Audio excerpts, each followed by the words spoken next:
இன்னைக்கு வந்து நம்ம ஒரு திடீர்னு ஒரு ஐடியா, சவரிசியில் ஒரு சின்ன கஞ்சி செய்வோம், ஒரு டெசர்ட் ஒன்று செய்வோம். ஜவரிசி ஒரு டெசர்ட்.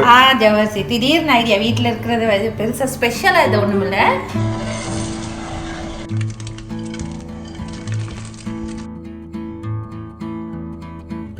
இது வந்து பாயசம் இல்லை. ஆனால் இது பாயசத்துக்குன்னா நிறைய இது வறுக்கணும், நெய் போடணும், காஜு ப்ளம்ஸ் எல்லாம் தேவை. இதில் மெயின் இன்க்ரீடியன்ட்ஸ் என்னென்னா இந்த கருப்பட்டி தான். இது வந்து கருப்பட்டி. இது வந்து பனவெல்லமும் கிடையாது, கரும்பு கருப்பட்டியும் இல்லை. இது இங்கே உள்ளது. இது வந்து நாங்கள் கித்தூள் கருப்பட்டின்னு சொல்லுவோம். இது வந்து கித்தூள் அப்படின்னுவீங்க. கித்தூள்னு சொல்லுவோம். இந்த மாதிரி சிம்பிள் கஞ்சிக்கு இதுதான் டேஸ்ட்டாக இருக்கும். இந்த வாசம். ஆமாம் ஆமாம் ஆமாம், இது போட்டு தான் அது செய்கிறது. சரி, இப்போ என்னென்ன தேவை அதை அப்படி கொஞ்சம் சொல்கிறீங்களா? ஜவரிசி, இது தேங்காய் பாலா? தேங்காய் பால், கித்தூள் கருப்பட்டி. கித்தூள் கருப்பட்டி. ஆமாம், நம்ம அது இனிப்புக்கு தேவையான அளவு நம்ம சேர்த்துக்கலாம். ஸோ இது 3 மட்டும் தான், அவ்வளோதான். வறுக்கிறதெல்லாம் அப்படியே போட்டு கஞ்சி டேஸ்ட்டாக வந்து சாப்பிட்டா ஒரு சின்ன லைட் டெசர்ட்டுக்கு ஓகே. தண்ணி கொதிச்சிட்ருக்கு. தண்ணி கொதிக்க வச்சுக்கணும். சிம்பிள் சீக்கிரமாக செய்கிற ஒரு சிம்பிள் ஐட்டம் தான் இது. கொஞ்சம் கொஞ்சமாக கலக்குறீங்க அப்படி? ஆமாம், அடி பிடிக்காமல் கலரணும். கொஞ்சம் உப்பு சேர்த்துக்கலாம். உப்பு கொஞ்சமாக ஒரு டேஸ்ட்டுக்காக. இப்போ ஓரளவு ஜவ்வரிசி கொஞ்சம் அந்த வெந்துட்டு வந்துருச்சு. இன்னொன்று கொஞ்சம் நேரம் வேகத்தான் போகுது, அதனால் போதும். இப்போ தண்ணியில் வெந்தது போதும்.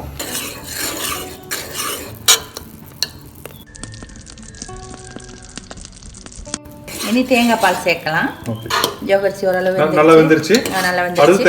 தேங்காய் பால் சேர்க்க போகிறேன். இனி அந்த கருப்பட்டியை வந்து நான் தூள் பண்ணி வச்சிருக்கிறேன். அந்த கித்தூள் கருப்பட்டியை தூள் பண்ணி வச்சிருக்கேன். ஆமா, இது வந்து கரைக்க தூசு எதுவுமே இருக்காது. கரைக்க தேவையில்ல, வடிகட்ட தேவையில்ல, அப்படியே டைரக்டா போட்டுடலாம். நல்ல ஒரு கலர் ஒன்று வரும்.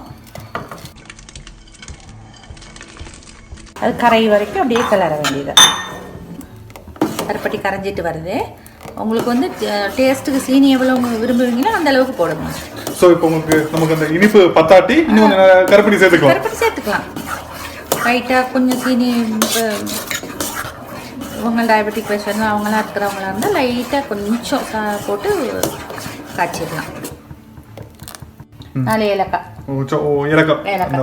வாசத்துக்கு தட்டி போட்டுற வேண்டியதான். வேறு இது வந்து அந்த சேமியா அதெல்லாம் போட்டு இது வந்து பாயசம் அல்ல. அது கடைசியாக கொஞ்சம் கெட்டி பால், தேங்காய் பால், கெட்டி தேங்காய் பால் கொஞ்சமாக போதும். அவ்வளோதான். அப்படியே லைட்டாக லேசாக சூடான காட்டி இறக்கிட வேண்டியதான். சரியா? ரெடி ஆயிடுச்சா? கஞ்சி ரெடி ஆயிடுச்சு. அவ்வளோதான். சிம்மில் வச்சு தான் செஞ்சேன். இப்போ ரெடி ஆயிடுச்சு.